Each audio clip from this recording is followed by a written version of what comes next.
possibly the easiest Christmas time dessert to make, but it's also one of my personal favorites. I call it Saltine Cracker Candy. Lots of people call it Christmas crack. It's super popular. It's super addictive. Like, I can't stop eating it. It's dangerous to have in the house. So let's get started. First, get your oven preheating to 400 degrees Fahrenheit. You're only gonna need it for a couple minutes, but you want it to be nice and hot. And make sure it's fully preheated before you put anything in there. I've had some disasters because I was impatient in the past. Next, you use saltine crackers. I know it sounds weird.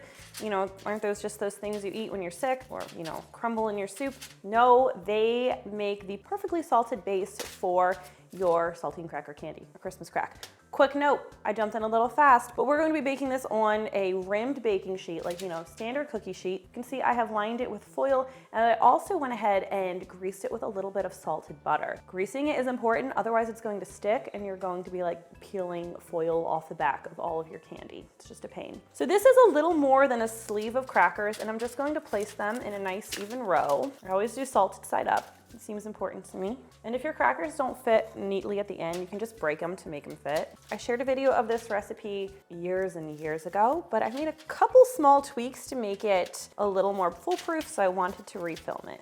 Let's see at the bottom if we can squeeze in a few more crackers. I like to get as much candy out of this recipe as possible, which again is a little dangerous for me. Crackers are prepped. We are going to head over to the stovetop in just a second. You're going to need a medium-sized saucepan for this recipe. Ideally, you should have like this nice little lip on it. That is going to make pouring the toffee that we're making so much easier. These are my favorite baking pans ever. Like, I got a set after I got married, and it's just, they're amazing. They have that nice little lip. It's a game changer. So the toffee layer, which is part of what's going to give us that nice crack when we break the candy, it is just 2 ingredients. You need 1 cup of butter. I use salted butter in this recipe. That's what I recommend. That's 226 grams. I'm going to cut it into a couple pieces just to make it melt a little bit more evenly. And then we're also going to add 1 cup of firmly packed light brown sugar. That's 200 grams. And we're just going to take this right over to our stovetop. Now, over on the stovetop, we're going to turn our heat to medium-low. Stir everything together until the butter is completely melted, and then we'll turn up the heat just a bit to medium.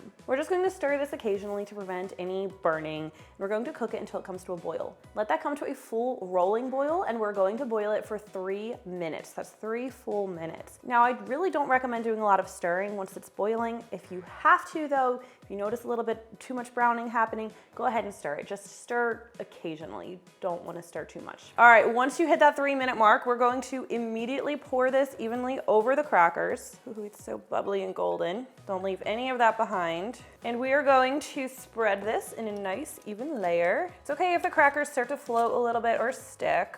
Doesn't have to be perfect underneath, just do your best. It smells so good in here. I just love this stuff. Okay, we're not done yet though. So the toffee, in order to get completely nice and crisp and for everything to work properly, still needs a brief stint in the oven. Make sure your oven is actually preheated to 400, as I mentioned earlier. We're going to drop this in the center rack of our oven and cook it for 5 minutes. All right, it should be nice and bubbly, not burning or anything though. Hold on to these oven mitts, you're going to need them in a second. We're also going to turn off our oven. Don't want to forget to do that. And now we're going to add the chocolate. You'll need 2 cups of semi-sweet chocolate. I use chocolate chips, but we're going to have to put them back in the oven to get them to melt properly. We'll do that in a minute. Now, originally I would just pop the chocolate chips back in the 400-degree oven for a minute or 2, but they were starting to get a little bit too hot, and sometimes the chocolate would seize, which would make it like grainy, and I wanted a smooth chocolate. So now we turn off the oven, make sure it's cooled down a little bit, and then we'll pop the whole pan back in the oven for like 2 minutes. This will help the chocolate be the perfect texture. So I've sprinkled it all over top. Oven's been turned off, and we're just going to pop this right back in for 2 minutes. All right, after 2 minutes, the chocolate should be nice and melty. Just grab an offset spatula and go ahead and swirl that chocolate over the surface. This is my favorite part because it's just fun and pretty. All right, now the final thing I like to do, which is optional, is I will take some chopped pecans, usually chopped toasted pecans, and I'll just scatter them over the top. It just adds a nice little touch. It's optional. This is just like a half cup, like 50 grams of pecans. And sometimes I'll also do like a light sprinkle of flaky sea salt as well. So that's a nice little something extra. Now the pan is going to be super hot. You're going to want to let this cool until it's like at room temperature and you know you can touch it without burning yourself. And then I recommend tossing it in the fridge and letting it chill for 30 minutes. That's going to help the chocolate set quickly. It's going to make everything nice and breakable for you. I'm not gonna lie, that was a painful 30 minutes. But the time has come. Let's go ahead and crack this Christmas crack. This is the most fun part. You can use a knife to chop it. It'll be a little bit neater if you do that. But what I like to do, peel the back off. If you've buttered it properly, this will be really easy. Get this monstrosity. And I'm just going to crack it. As the name implies, Christmas crack. That's what the crack part means, right?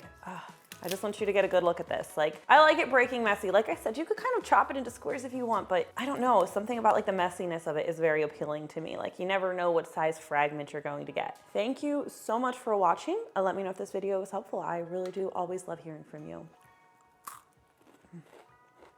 That is some good stuff. You're stressing me out, timer. Redact that. I should probably do that again. Oh no, I have to eat another piece. All right. Take two. What did I do with my oven mitts? I'm losing my mind.